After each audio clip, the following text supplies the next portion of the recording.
19వ తారీఖు సోమవారం నుంచి ఫిబ్రవరి 1వ తారీఖు వరకు పక్ష దీక్షగా జరుగుతుంది. ఇదంతా కూడాను ఎవరు కూడా మాస దీక్షగా అలా చేసేవాళ్ళం.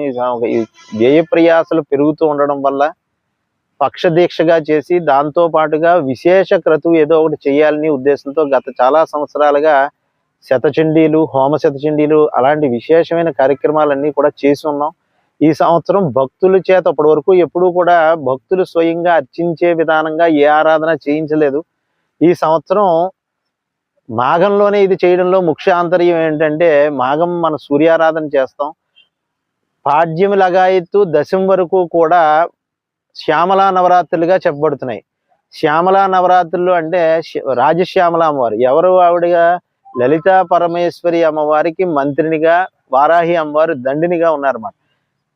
మూలమైన దేవతనైనటువంటి లలితా పరదేవతకి అర్చించడం వల్ల మిగతా అన్ని దేవతల అనుగ్రహం కూడా సులభతరంగా కలుగుతుంది.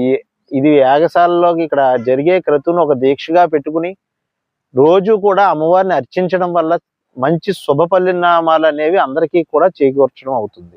అందరూ కూడా ఈ సదావకాశంగా భావించి ఒక దీక్షగా ఉండి యాగశాల దగ్గరికి వచ్చి అమ్మవారికి ప్రదక్షిణం చేసుకోవడం. అలాగే సూర్యతీర్థం, ప్రతి జీవి కూడా అనేకమైన వ్యాధులతో బాధపడుతున్నారు. ఆ వ్యాధులన్నీ నివృత్తి అవ్వాలంటే మనం సనాతన సాంప్రదాయ ప్రకారంగా కూడా పూర్వం నుంచి సూర్యుడికి అత్యంత విశిష్టత కలిగింది. ఆ సూర్యోపాసన అనేది ఇక్కడ జరుగుతుంది కాబట్టి ఆ సూర్య తీర్థం మీరు తీసుకోవడం, అలాగే పెద్దవాళ్ళు ఎవరైనా ఉంటే వాళ్ళు రాలేని వాళ్ళు, వ్యాధులతో బాధపడుతున్న వారు కూడా ఈ తీర్థం అందించడం వల్ల ఎంత వైద్యం చేసినప్పటికీ ఫలం రాకపోవచ్చు, కానీ సూర్య తీర్థం తీసుకుంటే ఖచ్చితమైన ఫలం ఏర్పడుతుంది. ఇది విశ్వసతగా గత సంవత్సరాల మట్టి అనుభవపూర్వకంగా చేస్తుంది కాబట్టి దీన్ని అందరూ సద్వినియోగం చేసుకోండి.